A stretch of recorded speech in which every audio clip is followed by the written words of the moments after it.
मीरा रोडमधील सभेत हिंदीच्या मुद्द्यावरून आक्रमक पवित्रा घेत राज ठाकरेंनी देवेंद्र फडणवीसांना थेट आव्हान दिलंय। हिंदी सक्ती लागू करून दाखवाच, दुकानच नाही तर शाळाही बंद करणार असं राज ठाकरे म्हणाले। तर भाजप खासदार निशिकांत दुबेंचाही राज ठाकरेंनी समाचार घेतलाय।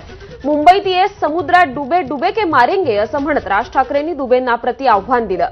यासह मराठी येत नसेल तर कानाखाली बसणारच असं म्हणत राज ठाकरेंनी मराठी द्वेष्ट्यांनाही थेट इशारा दिलाय। त्यांनी काल सांगितलं म्हणे तिसरी हिंदी भाषा आम्ही सक्तीची करणार म्हणजे करणार। आता राज्य सरकारला जर आत्महत्याच करायची असेल तर त्यांनी बेशक करावी।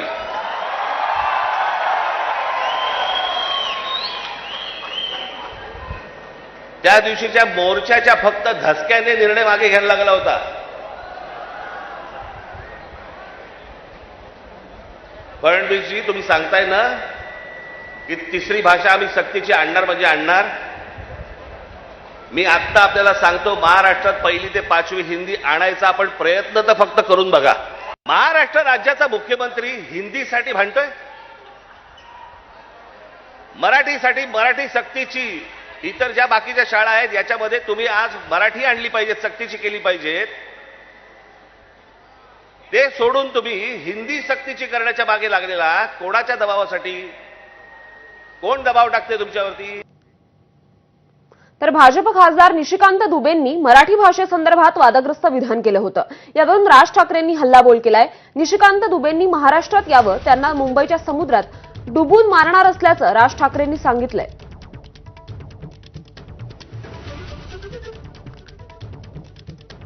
आप में ज्यादा हिम्मत है, तो हिम्मत है तो आप हिंदी भाषी को मारते हो तो उर्दू भाषी को भी मारो, तमिलियन को भी मारो, आप जो है तेलुगु वाले को भी मारो।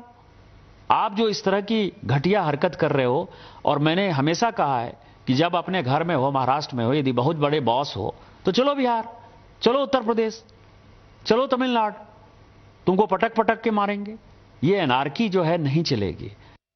त्या दिवशी तो कोणतरी भारतीय जनता पक्षाचा एक खासदार, कोणतरी दुबे नावाचा, कसा काय बोलला, मराठी लोगों को हम यहां पे पटक पटक के मारेंगे। तू आम्हाला पटक पटक के मारणार दुबे? दुबेलाच मी सांगतो, दुबे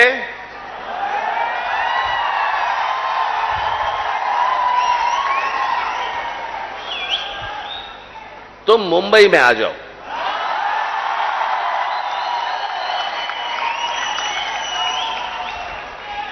मुंबई के समुद्र में डुबे डुबे कर मारेंगे।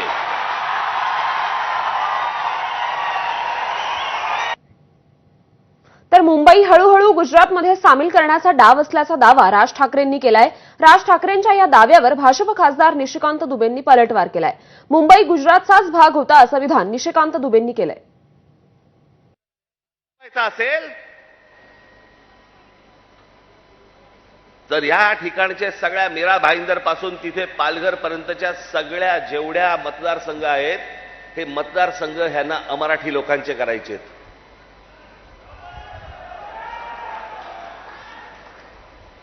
मी गेले 20 वर्ष मी ओरडून ओरडून बोंबलून बोंबलून सांगतोय, ही नुसती माणसं येत नाही आहेत, हे नुसते इमारतींमध्ये माणसं येत नाही आहेत। इमारती उभ्या राहतात आणि बाहेरची माणसं येत आहेत, इमारती उभ्या राहतात आणि बाहेरची माणसं येत आहेत। नुसती माणसं नाही येत आहेत, हे मतदारसंघ बनवत आहेत।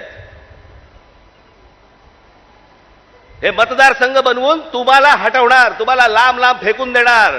उद्या हे काय सांगणार, अरे बघा ना, आमचाच खासदार, आमचेच आमदार, आमचेच नगरसेवक, आमचाच महापौर, असं करून हे मुंबईपर्यंत पोहोचणार। आणि हा अख्खाच्या अख्खा पट्टा हा सगळा गुजरातला मिळवण्यासाठीचे सगळे खटाटोप सुरू आहेत। हे आज नाही, हे पूर्वीपासून सुरू आहेत। पूर्वी त्यांनी तर जाहीररित्या सांगितलं होतं, पण आता कसं आहे, आता हे लपून छपून हळूवार पद्धतीने या सगळ्या गोष्टी सुरू आहेत। हे काय षडयंत्र हे आपण नीट ओळखा, हे समजून घ्या। पण मला तुम्हाला जे सांगायचंय ते हे सांगायचंय की तुम्ही सतर्क असले पाहिजेत। आज काहीतरी प्रकरण उसळलं आणि आज काहीतरी उघडलं म्हणून आज आम्ही जागे व्हायचं, उद्या त्याच्यानंतर आम्ही झोपून जायचं आणि मग बाकीचं सगळं पोखरलं जातंय. भुसभुशीत जमीन असते ना, घुशी तिकडे होतात, खडकामध्ये घुशी नाही होत. तुम्ही खडकासारखे कडक असले पाहिजेत.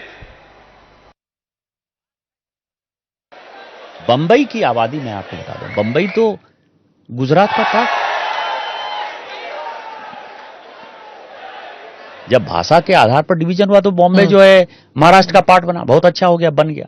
लेकिन आज भी मुंबई की जो स्थिति है, केवल 31-32% मराठी स्पीकिंग लोग मुंबई में रहते हैं, केवल 31-32%. तर राज्यातील अमराठी लोकांना राज ठाकरेंनी काय इशारा दिलाय आणि हिंदीबाबत राज ठाकरे काय म्हणालेत बघूयात. त्या दिवशी इथे जो काही प्रसंग घडला, त्या काय कोणते मिठाईवाल्याचा काहीतरी झाला तो भाग, आता कानावरती जर मराठी समजत नसेल तर कानाखाली बसणारच मराठी.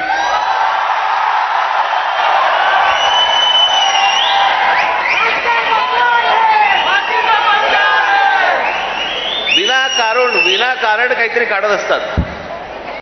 महाराष्ट्रामध्ये राहताय, शांतपणे राहा, मराठी शिका.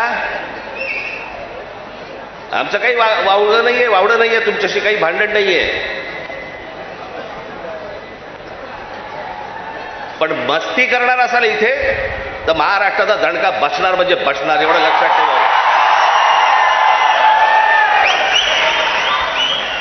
हिंदी ही इकडच्या तिकडच्या सगळ्या कडबोळ्यातनं तयार झालेली 100-200 वर्षापूर्वीची भाषा. बाकीच्या सगळ्या केवढ्या जुन्या भाषा आहेत. उत्तर प्रदेश, बिहारला आता समजलं पाहिजे, राजस्थानला आता समजलं पाहिजे. मी आता एक आणलं इथे उदाहरणार्थ बघा. हिंदी या भाषेमुळे हिंदीने किती भाषा मारल्या तर जवळपास 250च्या आसपास भाषा मारून टाकल्या.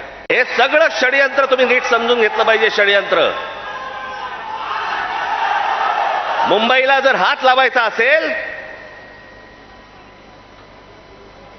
तर या ठिकाणचे सगळ्या मीरा भाईंदर पासून तिथे पालघर पर्यंतच्या सगळ्या जेवढ्या मतदारसंघ आहेत, हे मतदारसंघ ह्यांना अमराठी लोकांचे करायचे आहेत.